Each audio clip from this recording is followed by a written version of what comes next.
Hey everybody, this is Aaron here. This is our episode 2 of Get Your Gaming On. I am here with one of my streamer friends. You want to introduce yourself, ma'ams? Hey, it's me, Victoria, or you can probably look me up under Vic's Gaming Corner. So we are here today. Like I said, guys, this is basically going to be a podcast all about gaming stuff. We take a topic and we're going to just kind of talk about it. This week we're talking about indie games. So sit back and relax and enjoy it, guys. Basically what just happened this past weekend. If you keep up with PAX South just happened, and we had a ton of indie developers out there. I was out there all weekend, and PAX stands for the Penny Arcade Expo. What it is an expo showing off games that are yet to come, some that are still in development, stuff like that. And we just kind of wanted to give basically our 2 cents on the indie game market, essentially. So, Victoria, I know you play a lot of Pokemon more than anything, but have you had a Right. chance to try any like indie games lately? Because I know you've been streaming other Oh, games too. you know what? Let me pull up my Switch. Hold on. Let's see. This is how prepared we Hey, I are. have it like right here, ready, available. That is true. So there was one I actually got a code from. The It'll Do. I know it's been out, but it's actually very fluid on the Switch. Swords of Ditto. I know these are like games that probably have been out. Like the newer indie games haven't really tested, but there's a lot of them. Blossom Tales on the Nintendo Switch was great. Hmm. Let's see. Angels of Death is one I actually got into, and it was just one of those like weird, creepy horror kind of exploring kind of things. I enjoyed it.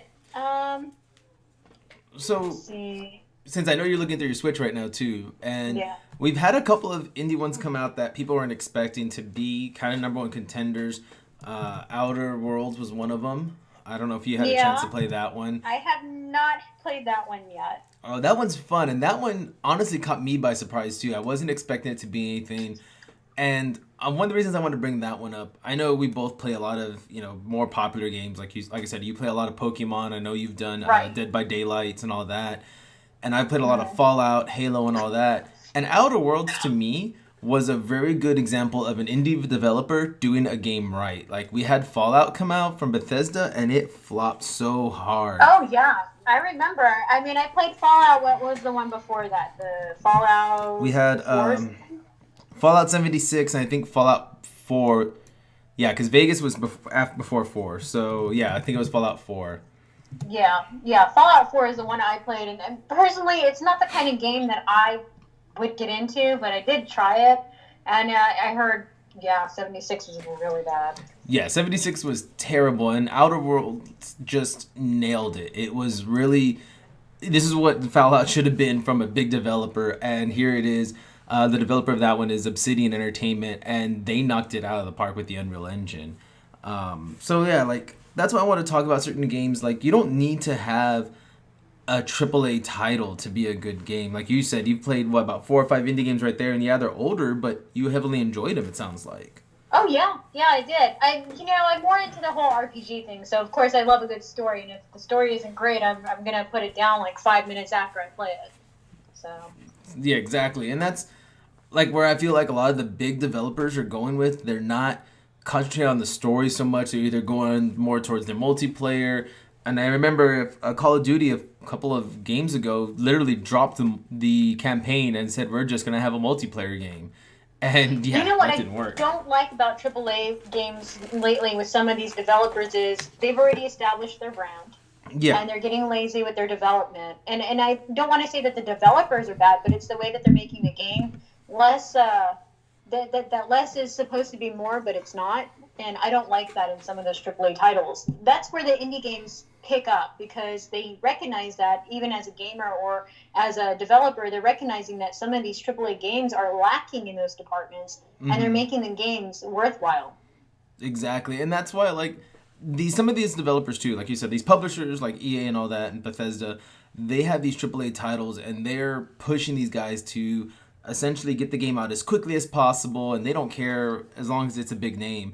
And sometimes, like you Right. said, these developers they don't have the time they need. Where when you're an indie developer, yeah, you want to get the game out there as quickly as possible because you're living off you're in your mom's basement. But the fact is, you have the time to take and like okay, polish the game up, make it look nice, make sure the story's well driven. Right. And I think that's where they get that A plus on that side.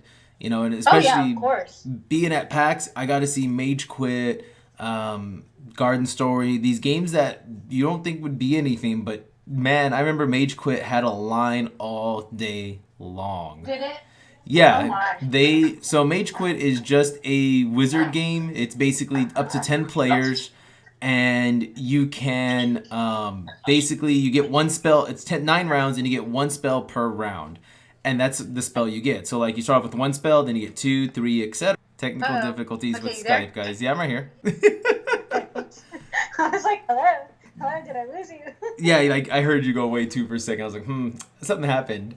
But what I was Yep. saying was like Mage Quit is about these wizards essentially you play. It's up to 10 players and you get one new spell per round. So you start off with one spell, then you get two, three, etc.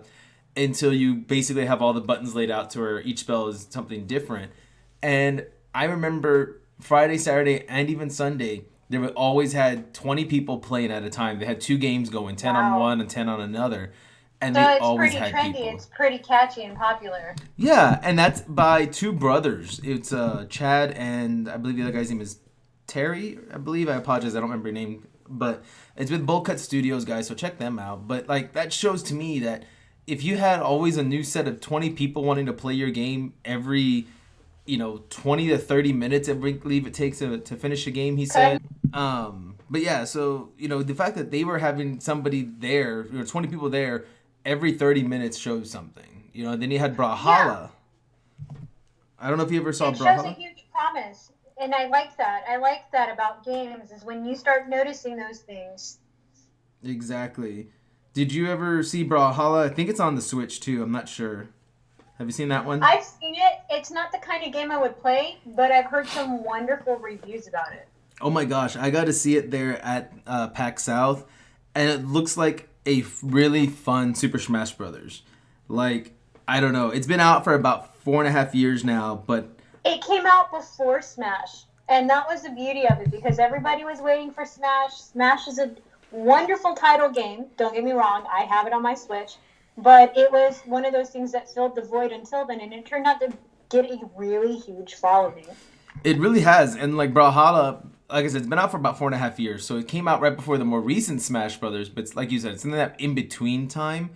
And with Brawlhalla, they actually have a whole different character base than Super Smash Brothers ever could, I think. I mean, they have Yeah. I believe I counted like 30 characters or something like that.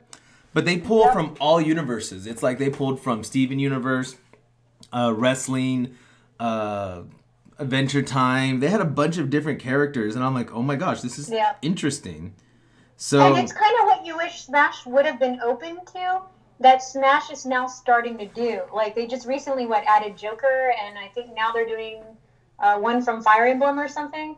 something like that. They're sometimes the indie developers kind of influence the mindset of the makers of the original, reason why they created that game. So I'm like, that's not bad. That's pretty good.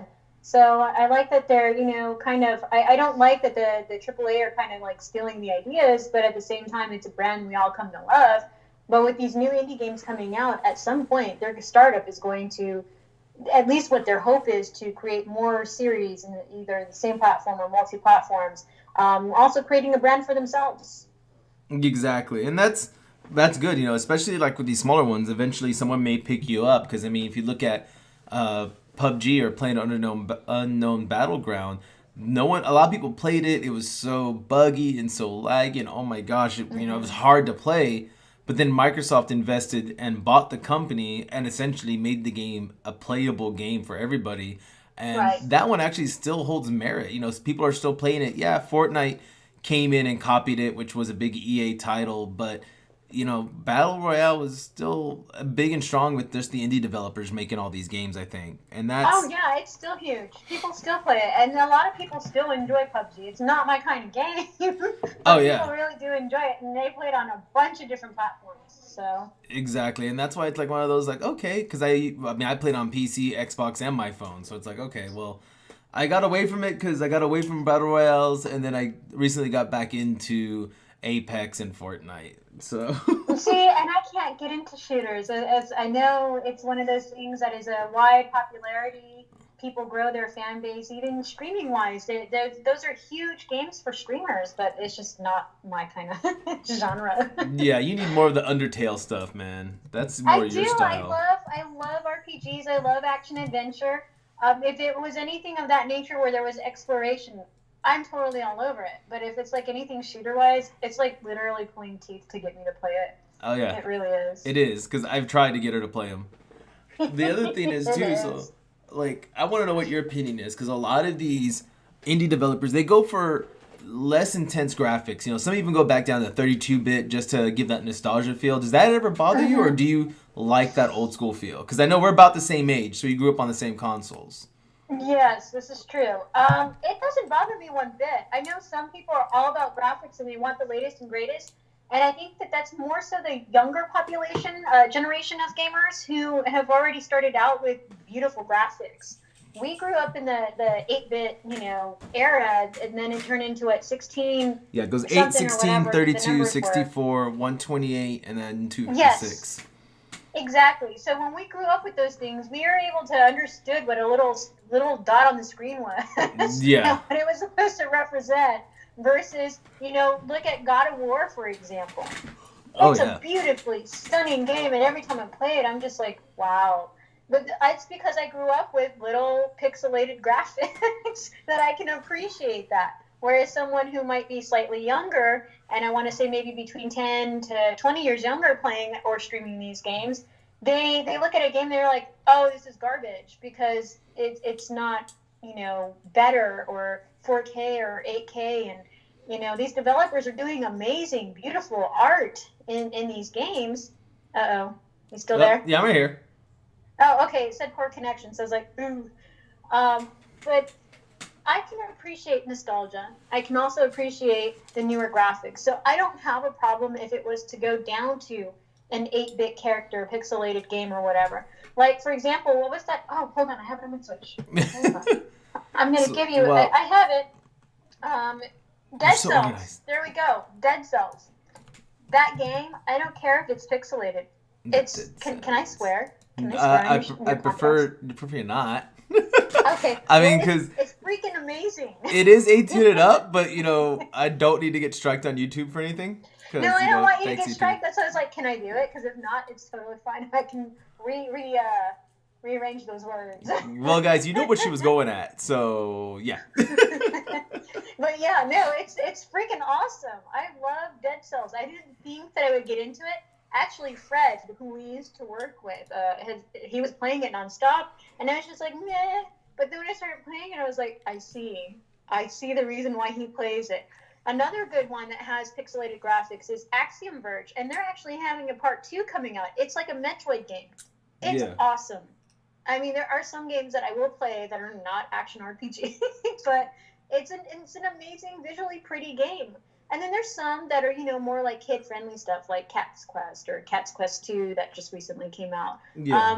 There's a Cosmic Star Heroine is how I want to phrase it. It's a Yeah. very futuristic-looking game, but it's pixelated. It's got like the old-timey Square Enix RPG kind of feel to it. Like these games, people are happy playing. It's either because they enjoy the story or the gameplay is there. They don't really care too much about graphics when it comes to a really great game. You can play a developer's game and have these visually stunning graphics, and the game may be crap because of the mechanics. So it just depends on how the developer intertwines all of that together, and if it's something that they feel their consumers are going to enjoy. But yeah, I can go from nostalgia to diehard new intense graphics, and I'm good either way. Yeah. And that's good because I mean, to me, I think you kind of hit it on the dot a minute ago. It's an art form now. It's become an artwork. People are going out there and drawing even on sculptures or paintings, I should say, Yes. 8-bit artwork and 16-bit artwork. Now it's an actual art. Like, yeah, back then it was cool. But a lot of the stuff was, like Mario and Luigi look the way they do because of the limitations with the pixels and the computers we had back then and the technology. Right. Now that if they were being made, they could look a lot different. But I like how you hit that because to me now it is an art. It's like, yeah, it's 32-bit or it's barely, 64 bits or whatever, and it looks good. Like, it's like, this looks really beautiful. Do you want to know why I use the word art?